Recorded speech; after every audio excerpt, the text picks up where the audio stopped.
Jacked Up Review Show. It's a Jacked Up Review Show. Jacked Up Review Show. It's a Jacked Up Review Show.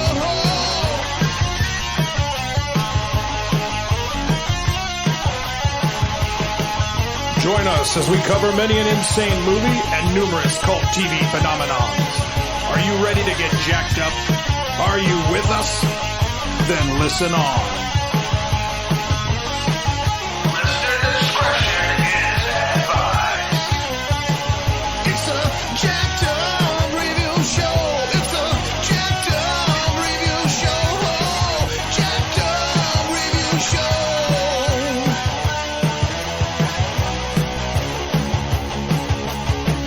It's a Jacked Up Review Show. It's a Jacked Up Review Show. Jacked Up Review Show.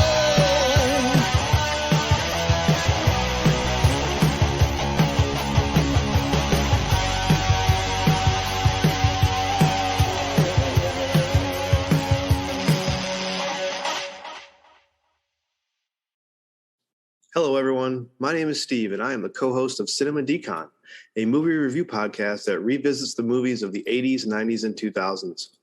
And more relevant to the topic at hand, I am also the host of Music Rewind, a podcast where guests come on to tell their stories about their favorite musical albums. A big thank you to the Jacked Up Review Show for inviting me on to talk about one of the most legendary bands in all of classic rock, the Eagles. Originally, I was going to be on the show live, but a scheduling conflict with the mouse in Florida got in the way. So thank you guys for allowing me this chance to ramble about one of my favorite bands. Now, we have all heard of the Eagles. They're everywhere. Hotel California, Lion Eyes, Desperado, Take It Easy, the list goes on. A staple of rock stations since Don Henley, Glenn Frey, Bernie Leadon, and Randy Meisner released their first album in 1972. I'm sure the full show will touch on their beginnings with Linda Ronstadt, songwriting with Jackson Browne and J.D. Souther, the band Turmoil, and all the rest of the Eagles saga. But what I'd like to mention is how I discovered this amazing band. All credit goes to my father, my older cousin, and WLRZ, Classic Rock Radio of the Illinois Valley, back in the 80s. WLRZ seemed to play Desperado every hour on the hour. It was beaten into our brains. Amazing song, but a tad overplayed. There's so much more in the Eagles catalog.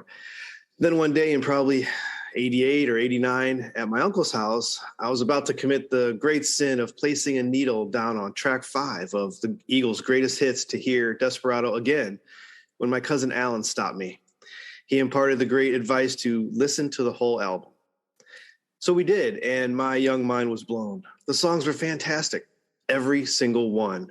I needed more. So I went to my own classic rock guru, my dad. Dad, I need more Eagles. What do you got? Luckily, he had the double cassette of Eagles Live. Now, you talk about a fantastic tape. It had everything. Take It Easy, New Kid in Town, Saturday Night, Hotel California, and plenty of others. Not to mention the criminally underplayed Seven Bridges Road. Now, that is a song that needs to be played every hour on the radio. It's amazing. The harmonies in that tune, please check it out. It's wonderful. During the summer, you could find me mowing lawns with Eagles Live, playing in my Walkman, and with me doing my best to improve on the Eagles' trademark 5-part harmony by making it a 6-part. Unfortunately, with the lawnmower going, no one will ever know how great that could have been. As time crept into the 90s, grunge took over, and my friends all had those CDs where I'm buying Hotel California and One of These Nights. Perfectly content living a band that was no longer relevant in that day and age, and let alone together, as they all hated each other. But then something magical happened in 1994. Hell freezes over. The Eagles reunited. This was a monumental point in my life. I was counting the days. I told all of my friends about it. No one cared. It didn't matter. The Eagles were reuniting for a live special on MTV in April of 94. This was for me. I was 14 years old, and I thought that this was just being put together for me. When the day finally came, this long Spanish guitar intro morphed into Hotel California, and that was all the high school angst I needed. It was just wonderful.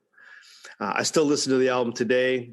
Although I no longer own a VCR, I do still have the originally taped VHS, commercials and all. Over time, now that I have actual adult money in my pocket, I've been able to collect all of their albums and discover deep cuts one after another.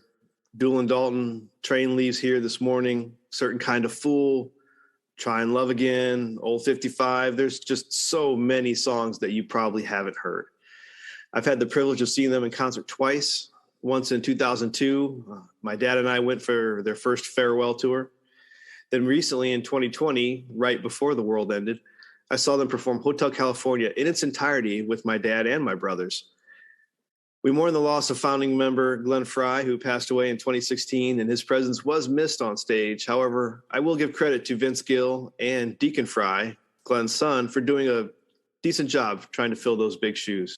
And welcome back. Here we are doing another deep dive into music history. We got Every Eagles Song founder, Peter Hanson. How are you? Doing fine. Thanks for having me. Alrighty. So just doing a casual chronicle of how we got into the Eagles.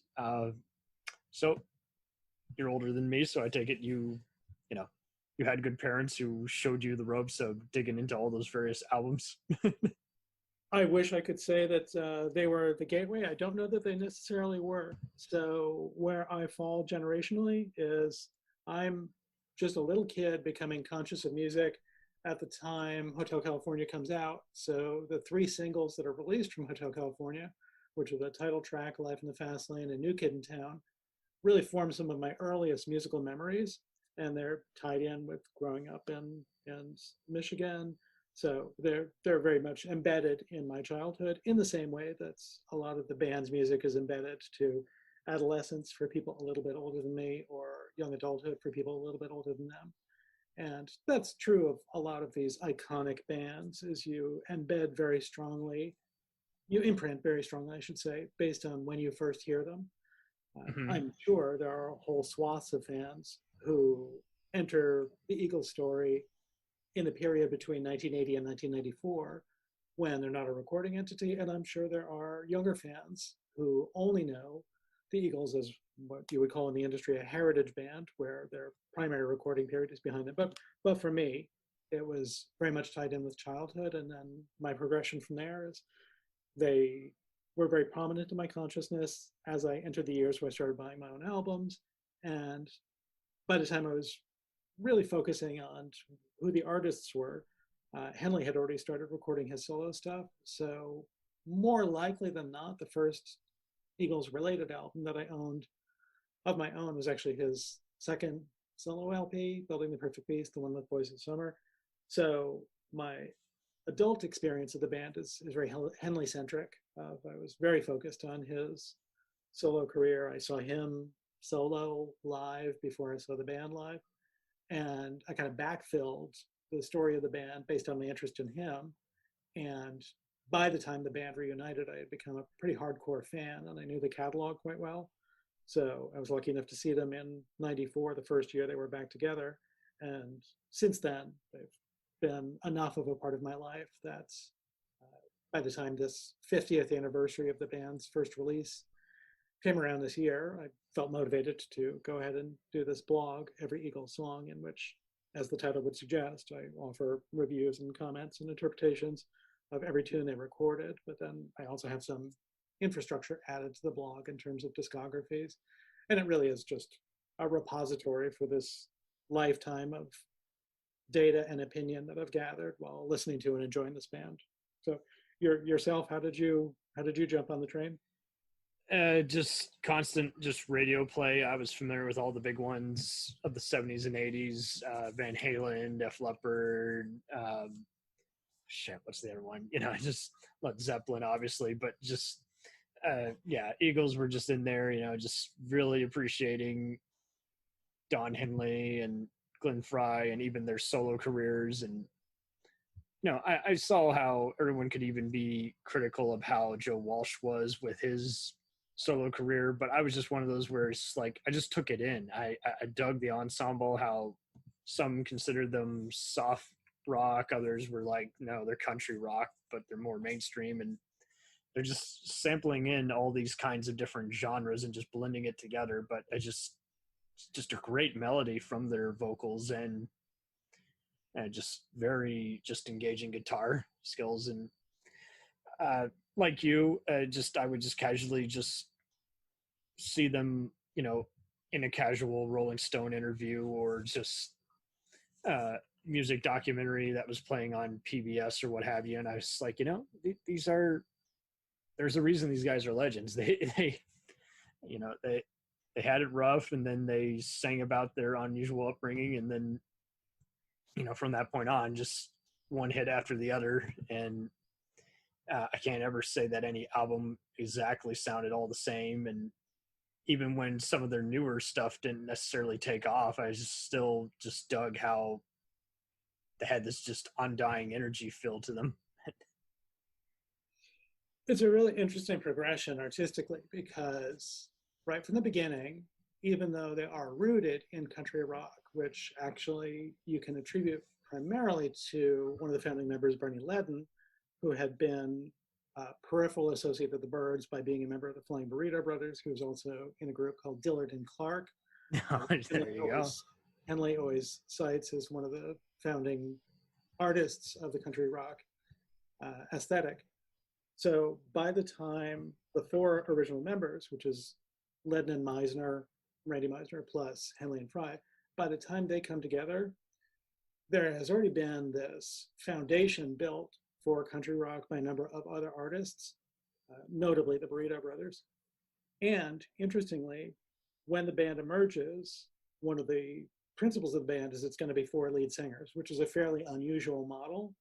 Yeah. If you think of the Beatles ostensibly had four lead singers by the end, but Ringo is really sort of a guest vocalist because he didn't write a lot of material.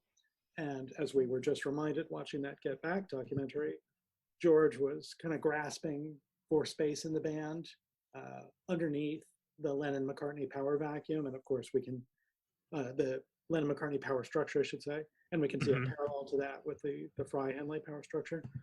But over the course of just those 6 albums in the 70s, and the main body of work is actually pretty small because even the Beatles in a shorter run produced more albums.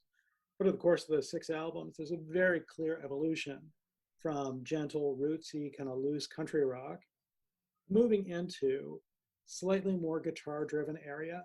At the same time, they carve out this soft rock pocket. So an album that occurs in the middle of the run, an album called On the Border, produces their first #1, which is Best of My Love, which was an adult contemporary hit and feels, to some musically, almost as soft as something like the Carpenters. And yet on that same record, they bring in their 5th member, which is Don Felder, who's this really fiery guitar player who can shred. So you hear him all over Already Gone, which is a full octane pedal to the metal rock number. So the thing that they're doing as they progress through the 70s is balancing these two identities, really 3 if you involve country rock. So there is their country rock roots where they started. There's the ballad space, the adult contemporary soft rock space where they found a lot of success. And then there's this rock place that they really wanted to explore. And of course, the real big transition happens is when Joe Walsh folds in for Hotel California, which is really the moment at which they coalesce as an artistic unit. It's the apex of their songwriting, it's the apex of their performing, and not coincidentally, you have Joe showing up with those slide figures that just cut like an arc welder, and the way he plays off Felder most famously in the dual guitar outro of Hotel California. It's kind of unimaginable if you're listening to the first album that ensemble, that rootsy 4 vocalist ensemble singing soft country rock, kind of unimaginable that they will produce this heavy guitar anthem that goes toe-to-toe with Stairway every time a classic rock station does the countdown to the best rock songs ever. But that's what's interesting about watching any band evolve. Can they grow past their original form and still retain something of their identity? So even on that that album Hotel California, the closing song, Last Resort, which is this Don Henley environmentalist epic, it's laced with pedal steel, and nothing could be more country than pedal steel. And that, I think, is what makes them such a uniquely American band and such an interesting band for the audience to embrace, is because, as you were getting at, they encompass so many colors from the palette of American music. You can hear a little bit of Motown, you can hear a little bit of Memphis soul, you can hear pure country, you can hear a lot of the Detroit rock and roll from Glenn's upbringing, and so on. And to me, I think that's what's endlessly interesting about them, is although it all falls under the header of the Eagles, because it's the same group of people, notwithstanding membership changes, making music, the identity of the band almost changes pretty substantially with every single album. 1,000%. Because, I mean, you have so many other solo artists like Prince or David Bowie who would try out something different each decade, each album. And yeah, the Eagles were just always on that in general. Like, that was their identity, just their unpredictability. And you know, you're not the first one to tell me, you know, they pretty much are kind of the American Beatles, where it's just like, you know, like you say, it's just they're a giant variety act. There's just 4 leads all holding it together, you know, Joe, Don, Glenn, you know, Tim. And it just was interesting how, like you say, just all that progression was just essentially paid off. It just, and I was never surprised to know that they were often, it just on various music docs I would read, especially on the recent CNN one on Linda Ronstadt. And I was like, yeah, I always heard them recording in some of the same studio spaces as her and Jackson Browne. And obviously, you know, Walsh already had tons of experience with the James Gang. And, you know, you listen to it now and it's like, those are pretty much, nowadays to me, they just always just sound like those are his warm-up sessions, you know, for what's about to come out later. Yeah, Walsh is an interesting case. Obviously, when we're talking about the middle stretch of his career, we need to look at it through the context of his substance abuse problems and how his creativity was derailed by his addiction. But if we're talking about the front end of his career, it really is an interesting evolution. So in his pre-Eagles years, the first James Gang album is this big, sloppy, sprawling slab. It basically sounds like an American power trio trying to sound like Cream and really not terribly concerned with melody. It's just jams. But over the course of several albums, by the time he's doing his Barnstorm records and then his first proper solo album, which I think is So What, you can see him moving into a much more melodic space where even though he'll have tunes that have thunderous guitar parts and pretty heavy riffs, there will also be quite gentle numbers that have synth washes or orchestral pieces. So in a way, he was finding himself toward a sound that was really compatible with the Eagles. So it's not at all surprising that they eventually converged. And as is well known within the lore of the band, they were trading favors musically.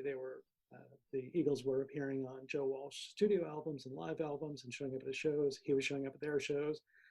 They shared a producer by that point, Bill Simchick.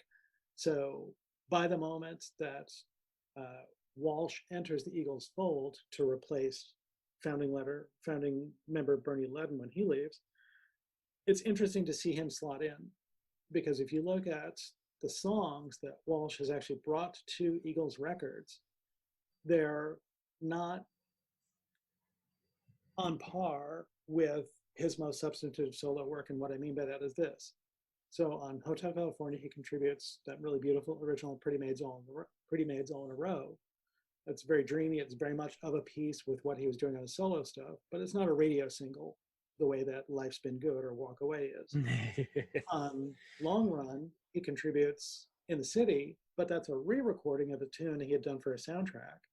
And then the next 2 studio cuts he contributes to the band aren't until Long Road Out of Eden. And on Long Road Out of Eden, one of the 2 tracks is actually a re-record of a tune he had done for a TV soundtrack a couple of years ago. So he really only contributes 1 proper original. And therefore, when you look at the entirety of Joe Walsh's contributions, he's only contributed 2 original songs to the band. Damn. And it's funny because we think of him as having such a huge footprint in the band, and that's because I think what he contributed, and Fry talks about this in the History of the Eagles documentary, and I don't think anyone would refute this. The Eagles really wouldn't be the live show that they are without Walsh, and they wouldn't have survived as a touring entity without Walsh. Because if you look at clips of the OG Eagles, the original foursome, they just kind of stand there and play, and they're quite precise and they're skilled. But there's that very famous quote in which a Rolling Stone review described their stage presence as loitering, and Glenn took a lot of umbrage to that. But at the same time, he took the criticism to heart, which is, yeah, we're just not that interesting to look at live. I don't jump around like Robert Plant. I'm not cute like Paul McCartney. So there's nothing particularly visual about our act.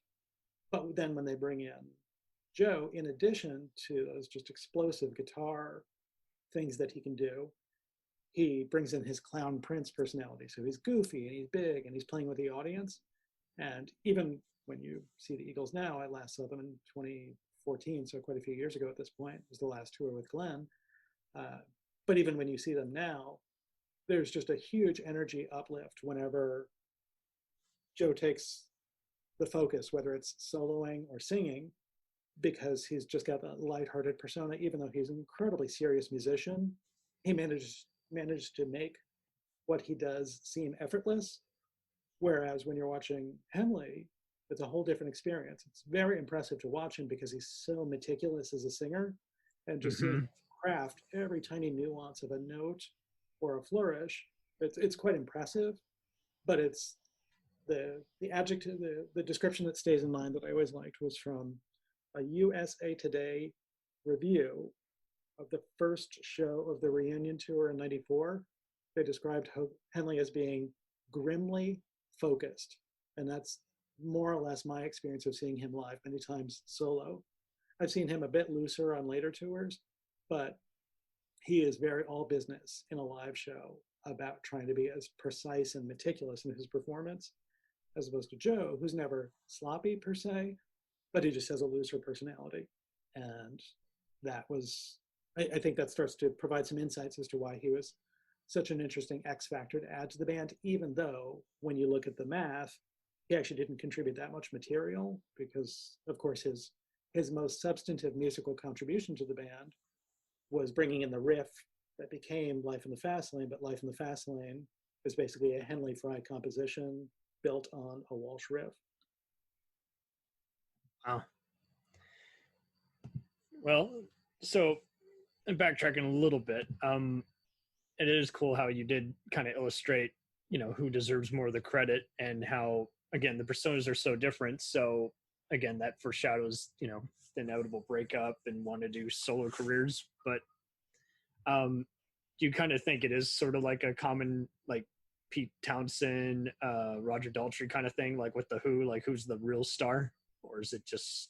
Well, we see this evolution in every band. So again, to make the parallel to the Get Back documentary, and I always hesitate to call the Eagles the American Beatles.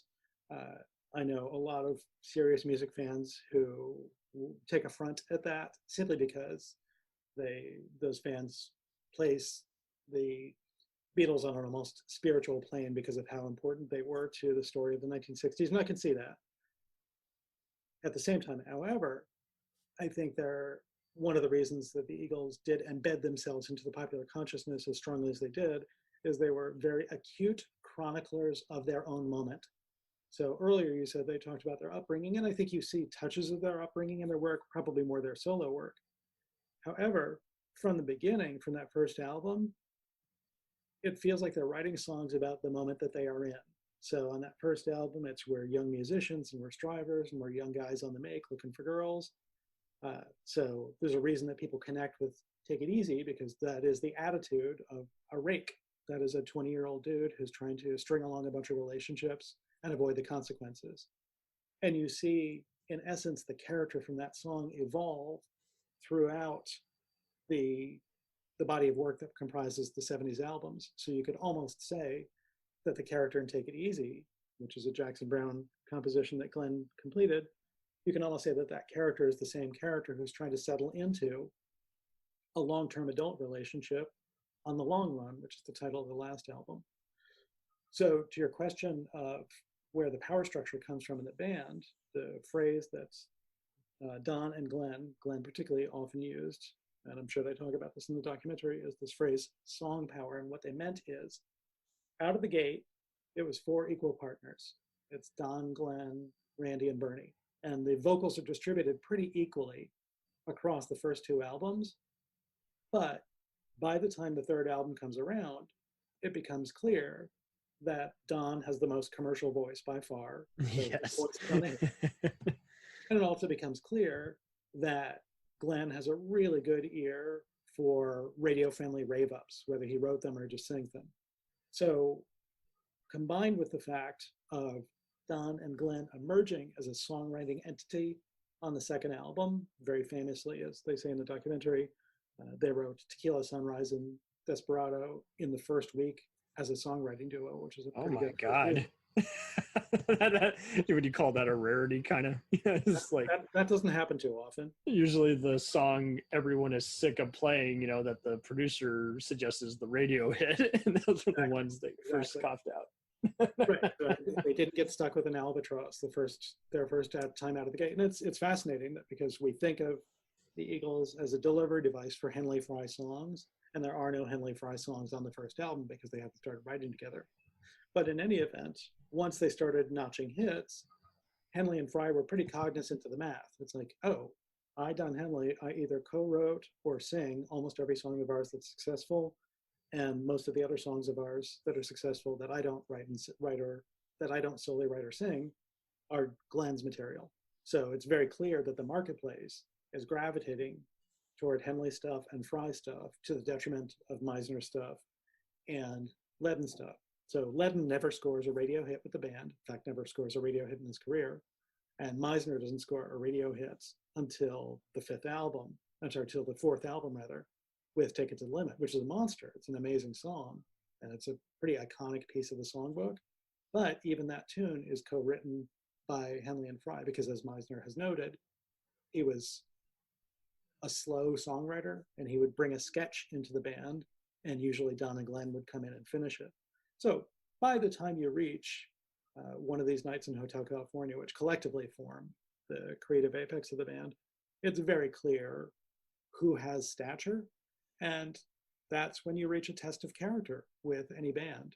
How do people wield their power? And when we watch that Get Back documentary, we see that a lot of the friction comes from McCartney exercising his power. Because not only did he and or John create most of the hits in the band's history up to that point, Paul is clearly the one who came into the Get Back sessions prepared with a lot of material and a lot of ideas, and everybody else is kind of lagging behind. So all the alienation that we hear about in the Eagles mythos of Barney wanting to bail on the band, or Meisner getting sick of all the infighting, and then all the friction that eventually leads to Felder's termination and his lawsuit, a lot of that comes from Henley and Fry saying, yeah, we are the core of this band. Like it or lump it. And see, this is kind of much like how there's just still commonly just so many issues that happen in society due to systematic imperfections that just will never be corrected anytime soon. Is like, this is kind of another product. It's like all these bands would get together and not figure out all the paperwork right away of who gets residuals for what. And it didn't help that they're coming on the cusp of, when studios were being secretive about that whole thing. And then they'd find out years later what they were denied and then go to court. Well, that's the funny thing, is that actually was not the trajectory of the Eagles, and that's unusual.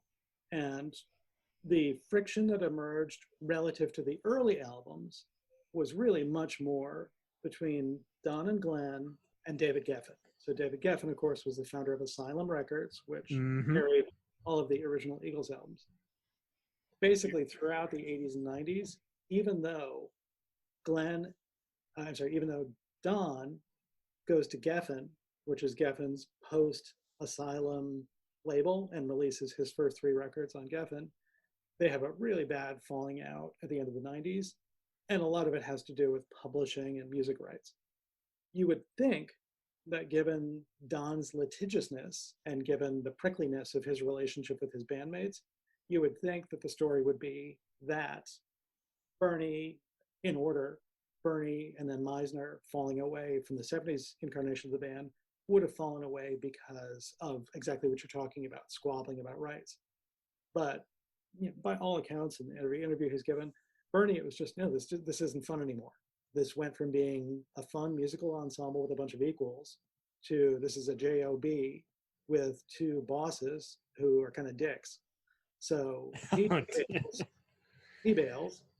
Meisner, very famously, there was a set two between him and Fry because when they were touring behind Hotel California, on which Meisner appears and behind which Meisner tours, Meisner, who was prone to a little bit of stage fright, even though he was a veteran musician. That's interesting because we're already talking about how Walsh is awkward on stage and Henley's charismatic and Fry, So Meisner, when they're touring behind Hotel California, the footnote to this is that recall that earlier in Meisner's career, he has a period between when he works for Rick Nelson in the early 70s and when he comes back to California and eventually joins the Eagles. There's a period where he just quits the business for about a year. So he had been fired from Poco. So he had some bumps and bruises. He leaves the business for a year and just says, I don't know if I can hack this. Cut to 7 or 8 later when he's touring behind Hotel California. So he's in the biggest band in the world. He's drinking heavily. There's a lot of friction in the band. And one point of friction is that Glenn would say on every show, we should Take It to the Limit because you, Meisner, sing that really amazing high note at the end of the song and the audience just goes nuts for it. And Meisner in interviews has said, it kind of made me nervous because it's such a tough note to sing. And every time I would get up to sing it, I was thinking I was going to screw it up. And Glenn, who did not suffer weakness at all, would give him all sorts of guff about that, of just man up and do it. And that tension contributed to Meisner just saying, like Ledden had before, this just isn't fun, I want to leave. So they really don't have legal friction. It's much more interpersonal friction until the reunion. So the brief genesis of the reunion, and any fan of the band knows these milestones, so I'm not telling you anything you don't know. The brief genesis of the reunion is that as early as 1990, Irving Azoff, the band's longtime manager, is trying to get the group back together, even though Don is doing incredibly well in his solo career. Don has said words to the effect of, after his End of the Innocence album, which was a huge hit, sold 6 million copies, after that he felt like he had proved his point. Yeah, everyone kind of knows I'm the lyricist, I'm the literary guy in the band, and I'm the best singer, so I have claimed my territory in the band. Glenn has had some success in the 80s, but nothing on the order of what Henley did. So by the time he finishes his third solo album, he's like, yeah, I could get down with reacquainting with my Eagles legacy and maybe being an Eagle occasionally. So in 1990, a year after End of the Innocence comes out, the band reunites under Irving's urging to record a couple of new songs for a greatest hits package, because that was the vogue at that time, is you would put out a greatest hits package with 1 or 2 new songs to get attention. And that in the Eagles documentary, there's that famous scene where the other members of the band are all sitting around a studio in the Valley in California waiting, and they get a fax from Glenn saying, yeah, just don't feel like showing up. So when they finally do get their act together quite literally in 94, at this point, the band members have started working together. So in 1990, at that period when they almost reunite, they actually do a show together. So Don does the Walden Woods benefit in Massachusetts, and he brings out Timothy and Glenn. So they do a whole Eagles set, and people go nuts, but nothing comes of it. In the interim between that and Hell Freezes Over, Joe and Don do a duo tour. I remember going to see a Don show in 1990, and Schmidt showed up. So they were in and out of each other's lives, and the ice was starting to thaw. But they also noticed that the album sales for the Eagles just did not diminish, and they knew that the demand was there. So it is pretty mercenary when they decide to get together, such to the point that, as we see in the documentary, they tell Joe unconditionally, it's like, if if you're going to be part of this, and we want you to be part of this, you got to go to rehab and clean up, because we're not going to run this as a sloppy 70s tour where everyone's getting hammered and trashing their rooms. This is going to be a corporate enterprise at which we all make a whole lot of money. They then, meaning Don and Glenn, lay out pretty heavy contractual terms to their bandmates and say, yeah, us, Don and Glenn, the founders of the band, and the two people who had the most successful solo careers in the years the band was dark, we're going to make more money than you other guys. So it's not camaraderie, it's not a democracy. And that kind of set a ticking time bomb with Felder, because Felder, even though he's a late arrival, as he's billed on the border, even though he was only on the last 3 albums plus the live album, he feels like, well, I was there, I wrote the music track for Hotel California, I should be an equal member. And Don and Glenn's attitude is, yeah, no, it's us, and then you guys are at a subordinate position. So that version of the band only holds together for 5 years, from 1999 till 1999, when after their Millennium concerts, they fire Felder because Don and Glenn are just tired of his constant bitching about the inequity of the contracts. And then Felder sues them because he says, this was an unjustified termination. It wasn't for cause. It's not like I never showed up for a concert. It's not like I ever played a wrong note. You just don't like me. You just don't like me anymore. So things get a lot nastier. Oh dear. In the second era of the band. Do you think, other than these occasional documentaries, just no one really likes to talk about that? They just like to focus on the positive side of this, like with any breakup? I give them a lot of credit for doing, if not quite a warts and all documentary, pretty close to a warts and all documentary. So there's some edgy stuff in the History of the Eagles documentary. You see the scene where Felder is talking about how pained he feels about having lost his relationships with everyone in the band, and he actually just takes his mic off and walks off. You see Glenn owning up to, oh yeah, there was our last show in the first run of the band in summer of 1980 in Long Beach. I was planning at the end of the show to beat the crap out of Felder, and I kept telling him, it's one song left, and then I'm going to go kick your ass. And then Felder takes off. So they're pretty open about how ugly it got. And it's very clear when you see subsequent interviews with them that they made a very deliberate effort to sequester themselves from each other. So from 94 forward, when they tour, whether it's the 5-man lineup or the 4-man lineup, depending on which version it is, each person has their own trailer, and they basically don't see each other anywhere except for sound check, performance, and press appearances. They just stay out of politics, baby. Nah, I don't want to be in the room unless we got to. We got to be. And it worked out well for them because obviously the reunion, which began in 1984, is creeping up on 20 years in various incarnations. I don't know how many tours they have left. The one they're on currently might be the last one. But they got 20 years out of being a heritage band, and during those 20 years, they've been consistently one of the most successful music draws in the world. So you can't fault the business model. As a fan, it would have been nice to see a version of the reunion where it was more clearly harmonious.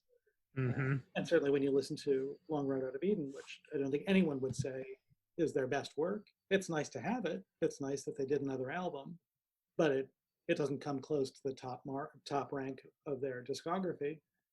And for me personally, what I find most disappointing about that album is the way it's sequestered, to use that same term that I used in reference to the way they tour, where it almost seems like Don and Glenn arranged through lawyers to meet in a room and crank out a couple of songs together so that they could have the Henley Fry brand on the album.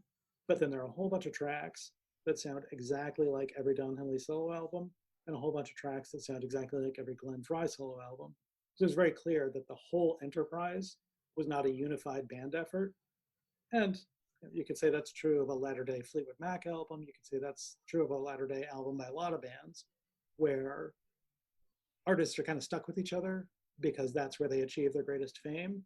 But it is kind of a bummer to listen to a musical entity and have the sense that the people making the music together aren't really grooving on each other, but they're coalescing for business reasons.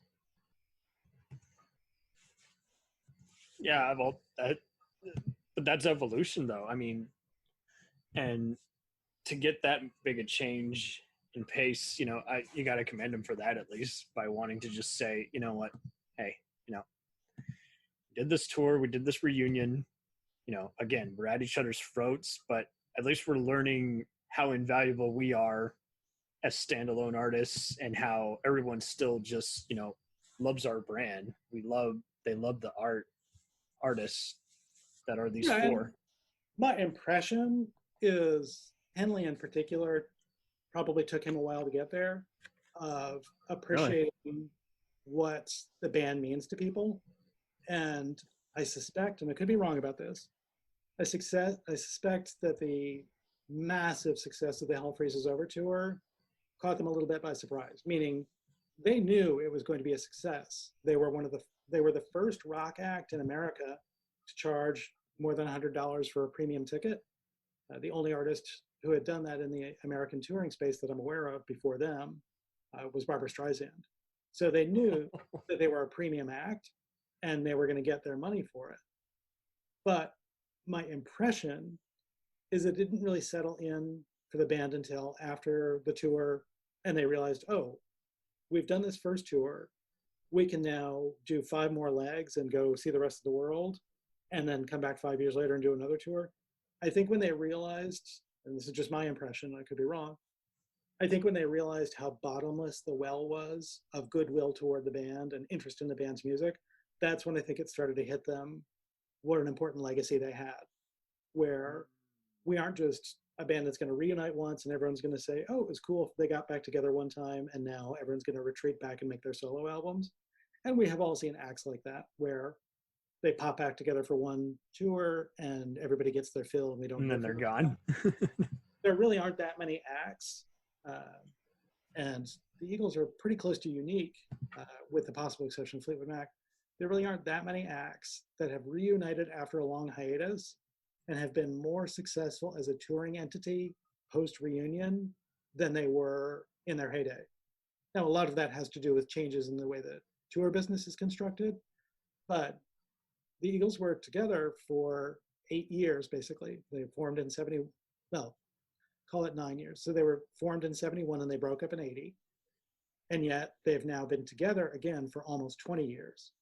That's, when you look at the math that way, that's kind of spectacular, considering that 20 years into this reunion, they're still selling out 20, 30, 50, 40,000 seat houses. That's kind of astonishing. I would definitely say so. I mean, I know many who will just blindly go, even if they phased out of the Eagles. It's kind of like they are the go-to American band. Like they represent the entire country somehow. And I mean, I think you would be hard pressed to name another American band of the Eagles vintage that can put over a viable live show that sounds in many ways as strong as it did back in the day. Now, in some ways, they actually sound better than they did back then in terms of musicianship and technical presentation, because of course, music amplification back in the 70s was actually not that good. You wouldn't get very good sonic reproduction in an arena. The stuff that's second nature now, was not a thing. Right, because I mean, everything can sound pristine and perfect. And of course, when the Eagles come out, it's not just the 4 or 5 of them. It's the 4 or 5 of them plus half a dozen support musicians. And that's not to take away from them. I mean, if you've been doing this for 20 years, if you're Don and you're in your early 70s, sitting there singing and drumming a 3-hour show doesn't sound like a whole lot of fun. So having Scott Crago to take over the kit on half the set sounds like a pretty good idea. But I think you'd be hard pressed to name another American band of the same vintage that A, has any original members left, and B, is performing at that level of technical skill and at that level of popularity. I mean, the only analog I can think of, and I may be forgetting somebody really obvious, but the only analog I can think of is Fleetwood Mac, which parallels the Eagles in a lot of ways in terms of having their heyday at roughly the same period, producing a couple of breakout solo stars in the same way, getting together at roughly the same period, and also having a similar amount of domestic drama among the membership. That's a good contrast. I definitely always felt similar parallels with their similar production, how they kind of had a lot of folk lyrics in a 70s rock band format. And I saw how they often shared a lot of the same studios as Steve Winwood and the Doobie Brothers, who I think are very similar bands also. And Doobie Brothers, I mean, you had it where, I mean, my father was a hardcore fan during college, and kind of like Van Halen, you would often fall into the, you know, are you a fan of the pre-McDonald years or the post-McDonald years? And everyone would vary on that. And I think, yeah, with the Eagles, you know, it was pretty much all. Yeah, with the Eagles, there are a lot of hardcore OG fans who, as soon as Bernie Leadon left after the fourth album and they moved into more of a rock direction, there are a lot of people who said, I just checked out after one of these nights because I liked them as a country rock band. And there are a lot of fans who aren't interested in seeing them post 2016 because they felt that Glenn was the core of the band, which he absolutely was. He was unquestionably the founder, and he was the driver for a lot of the band's ambition. Henley became the focus because he's the solo star and because he has the most commercial voice, but it really is Glenn's band. And that's why after Glenn's death, when they were considering whether to keep the entity going, the reason they ultimately decided they were okay with it, even though of course the decision was at least partially driven by money, but one reason they decided they could make it viable is Glenn's son Deacon had performed at a big private tribute concert that the band and the family all did for Glenn. He just came out and sang a couple of Glenn songs, and the Eagles collectively said, he sounds pretty good. He looks pretty good. You know, this might work. But even when they went on the road with Deacon for the first time, they didn't give him Glenn's whole songbook. They brought in Vince Gill, who is a really wonderful veteran country singer-songwriter. And they said, let's split Glenn's songbook. So some of the more ambitious stuff like Lion Eyes, New Kid in Town, let's send that over to the veteran who knows how to sell a 6-minute story song. And let's let Deacon take some of the easier stuff like Peaceful, Easy Feeling, and Already Gone. And there's a bit of spiritual continuity where at least it's a member of it's not like they just replaced Glenn with an outsider, Vince Gill. They brought in Vince Gill to help carry the load so that Glenn's very inexperienced son could learn the ropes and come up. So it makes a nice story. Do you think he's going to go far from what he's demonstrated so far? Like even do his own solo thing?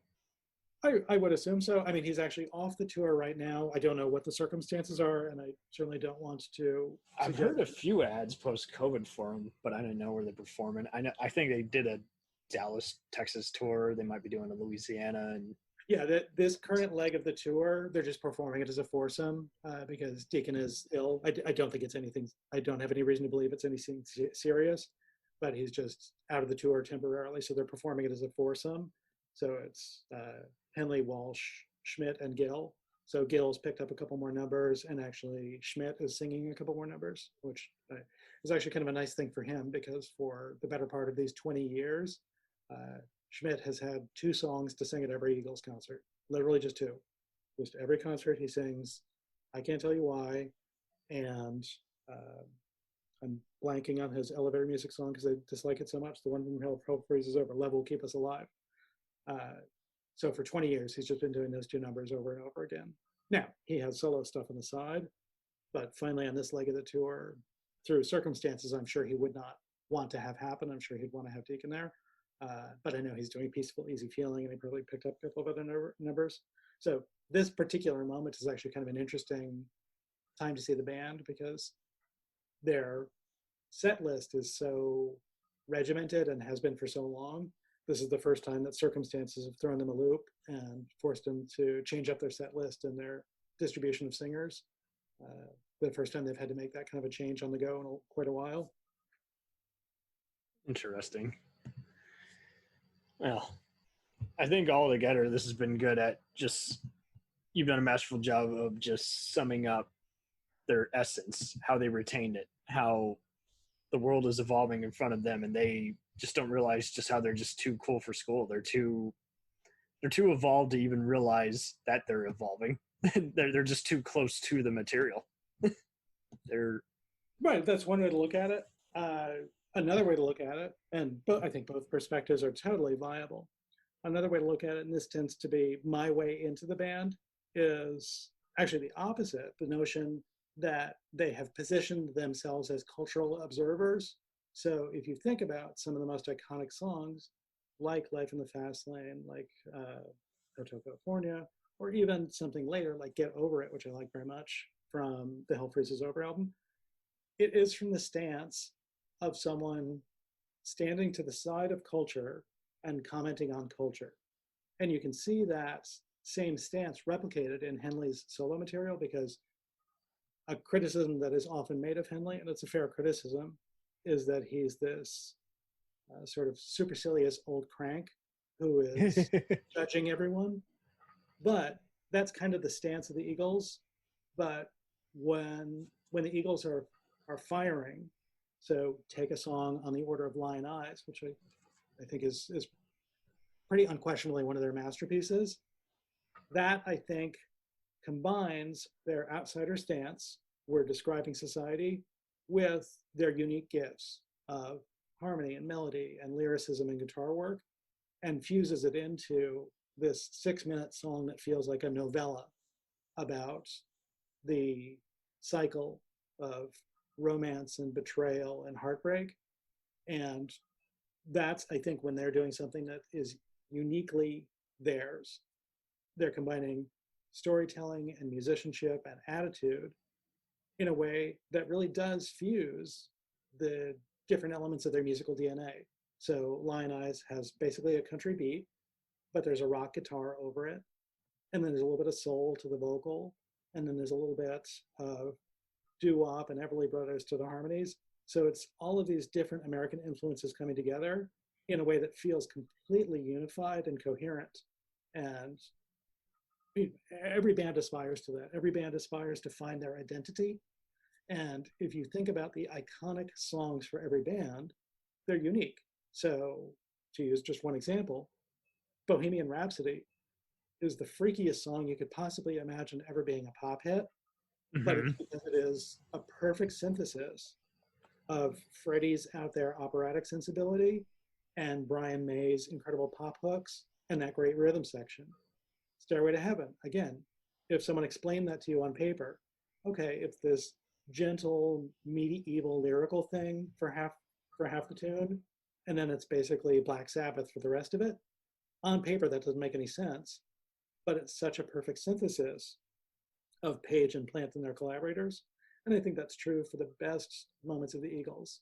So Lion Eyes, Hotel California, on paper, something like Lion Eyes could sound like a generic Johnny Cash or Merle Haggard song, but that generic Johnny Cash or Merle Haggard song would be 2.5 minutes long. It wouldn't be 6 minutes. It wouldn't have that literary quality that Henley brings to his material, and that literary quality combined with Fry's attitude and snarkiness, the way those two qualities spark against each other, I think that's where you get that unique thing that is very much this band that has lodged in people's imagination. And then when you combine that with all the other characteristics the band has. So at their apex, it's that Henley Fry storytelling ability, but then parallel to that, there are things like Best of My Love, where it's a very gentle love song, happens to be a good literate song, but it's gentle and adult contemporary in its contours. And on the other hand, you have Life in the Fast Lane or Get Over It, which is pretty hard driving rock. Everything is them venting, offering insights into how they feel, I guess you could say, unwelcome in this world at times, and striving through, pursuing the American dream, having a rough and tough kind of life. But yes, I mean, I don't know how any of these were able to become radio hits. They're just such dark material, even in the titles itself. So it's like it's not like you didn't have a fair warning of what they're singing about, you know? Right, and I mean, one of my favorite quotes from the band's life cycle is Glenn once said, "Without Don, we're air supply." And what he meant by that is if you just let me, Glenn, go at it, I'll just write pretty love songs all day long. And so there's a reason that he has hits with things like The One You Love and Soul Searching. They're gentle, undemanding, very pretty love songs, but they're almost simplistic by comparison to some of Henley's more literary stuff. And yet, Henley, left to his devices, can be really cynical to the point of being off-putting. So he's been very smart to surround himself with collaborators. So there's a reason that End of the Innocence resonates the way it does. If you just read the lyric on paper, it's a pretty hostile lyric. It's a treatise on some basic flaws in the DNA of the American character, but it's set to that really involving, magical Bruce Hornsby melody. So Henley's very smart about, if I want to put these tough messages out there, I need to coat them in a bit of sugar. And where Glenn was quite knowing is he said, yeah, left to my own devices, I'll just provide the sugar. But if the sugar isn't around a pill that's worth swallowing, then we're not that substantial a band. And I think that's probably the easiest way I could describe what I find so fascinating about that musical partnership is Henley's giving you that bitter pill that is good for you. It makes you think, it challenges you, and maybe his attitude will piss you off, but there's no question there's a lot of thought behind it. And Fry is there to put a little melodic sugar around it, so you almost don't realize you're getting that socio-political messaging because it's coming in the form of a really radio-friendly pop song. Very well said. I don't think a partnership like this could even happen today now. There's just so many different kind of personas echoing different kinds of tastes. And would you say these guys were from similar walks of life, but yet just so dissimilar after a while to where it's like they... Again, they were from, Don and Glenn were from completely opposite walks of life, because Glenn is a tough street kid from Detroit, and Don is this bookish literature major from small town Texas. So they came from completely different worlds, but they were both drawn to the bright lights of Hollywood. And interestingly, in the way they converge is that their first two albums with bands preceding the Eagles are both issued on the same label. So at that time, this is 69, 70, the Troubadour on Santa Monica Boulevard in West Hollywood is the nexus for the music scene. So that's famously where Elton John had his breakout performance, Carole King, James Taylor, a lot of these artists put themselves on the map by performing at that venue. So Glenn gets to town first, and pretty quickly upon arriving in LA, he meets J.D. Souther, who, ironically, is born in Detroit, but raised in Texas. So he's sort of like the gene splice of Don and Glenn. Glenn and J.D. form a duo that only lasts one album called Long Branch Penny Whistle. Around the same time, Don is with a band called Shiloh, which is an evolved version of his high school college band. They get a deal through, of all people, Kenny Rogers, the Kenny Rogers, who was at that point famous as the singer of a band called The First Edition. So Kenny Rogers agrees to produce an album for Don's group Shiloh. They come to LA to record it. So at roughly the same time, Don releases this failed album with Shiloh, and Glenn releases this failed album with Long Branch Penny Whistle. They converge at the Troubadour nightclub. And what year was this? They would have met probably 70, 71. I'm going to say probably 70. And then the final clicker is that at that moment, when these guys have met each other and started to bond, John Boylan, who is Linda Ronstadt's producer, starts trying to put together a retinue of musicians who will be a rotating cast of players for her albums and her tours. So in different hires, John Boylan hires Don to play drums and sing harmonies, Glenn to play guitar and sing harmonies, Bernie Ledden to play guitar and sing harmonies, and Randy Meisner to play bass and sing harmonies. Very famously, the four of them only play one gig together with Linda Ronstadt at Disneyland. But once they are together as a unit, they very quickly realize, oh, there's something here. We want to try this. Because Glenn was originally intending to be a solo artist, but he was advised by David Geffen, you would be much better as the front man of a band. And he took that advice to heart. Don, for all of the confidence that we associate with him later, was really shaky on his feet as a songwriter at the beginning. He didn't have a lot of confidence. So when he was approached about being in a band, that was what he knew, and that's what made sense. And it really was Glenn's idea for a band. So those two form the nucleus. Then they bring in Bernie and Randy, and they're off and running. Man, that's a mouthful.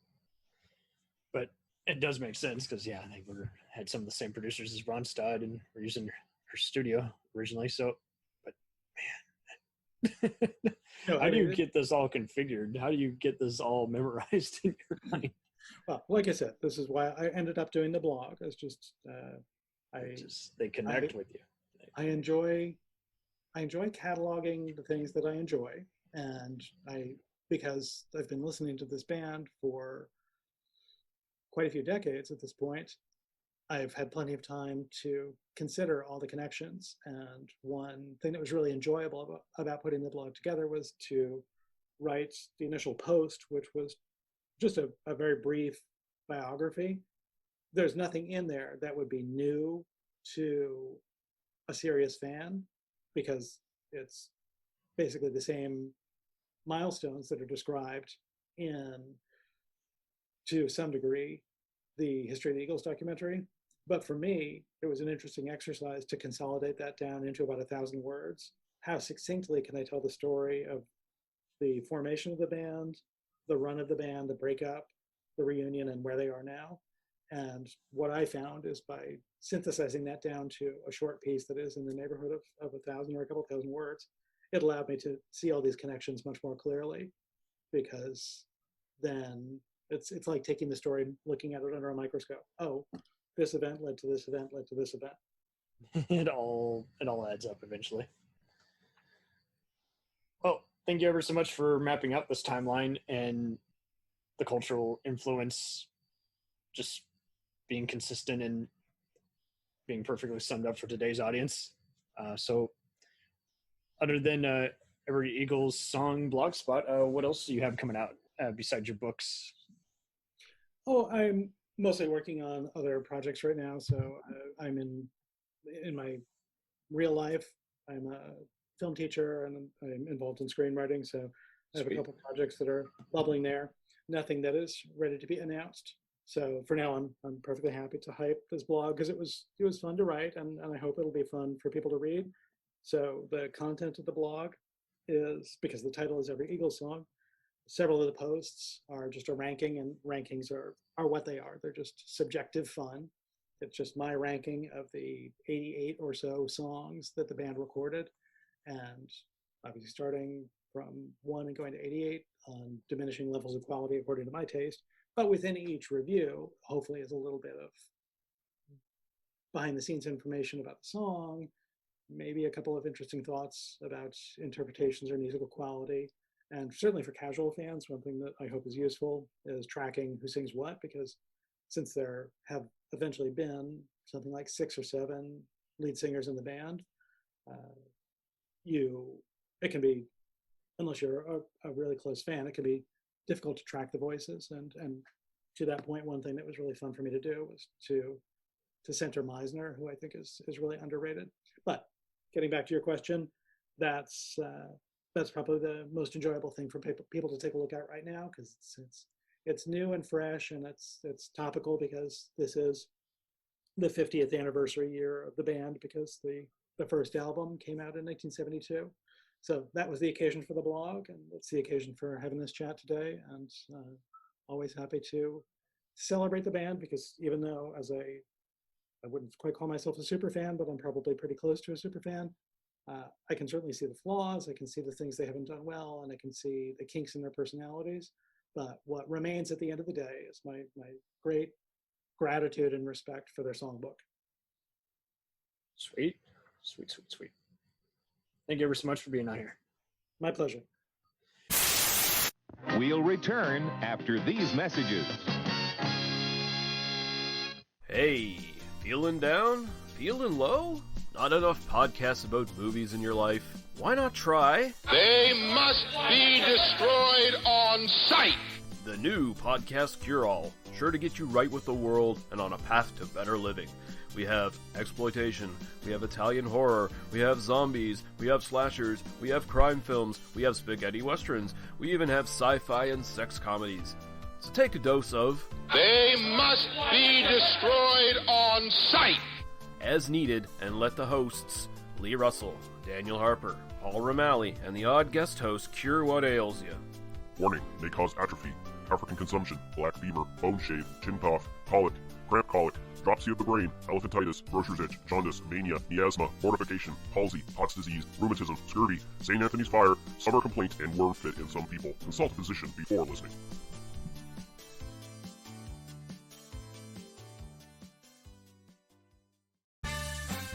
Did you ever see a film at such a young age it left you traumatized with cinematic wounds? Necrophilia.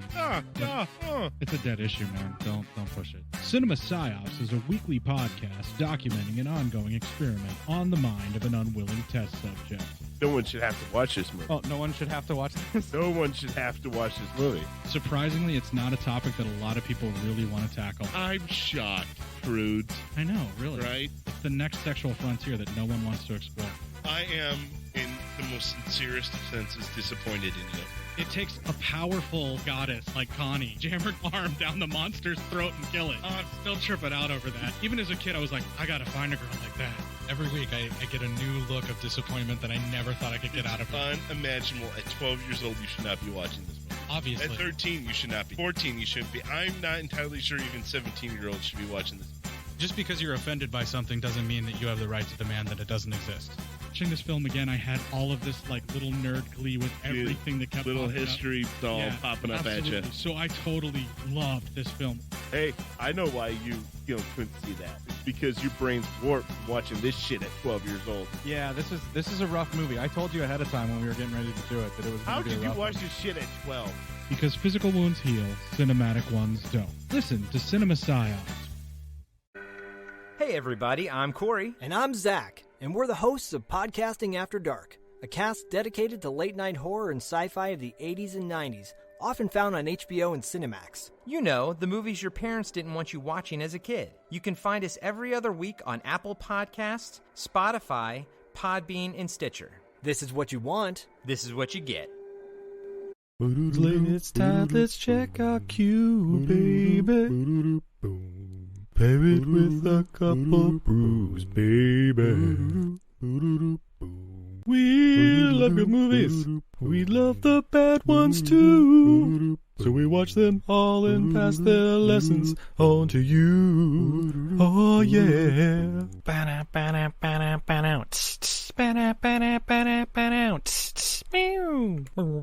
Everything I learned from movies helps to make life a little bit groovy. Whether one laughs, plot holes, or gratuitous movies, it's time to get busy with your friend Steve and Izzy at eilfm.podbean.com. We now continue with our program.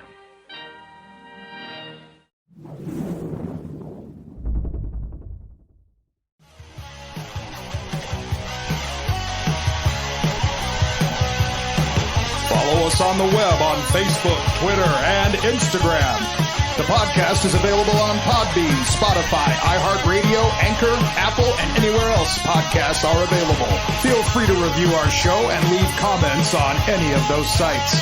Thanks a million for listening. It's a jacked up review show.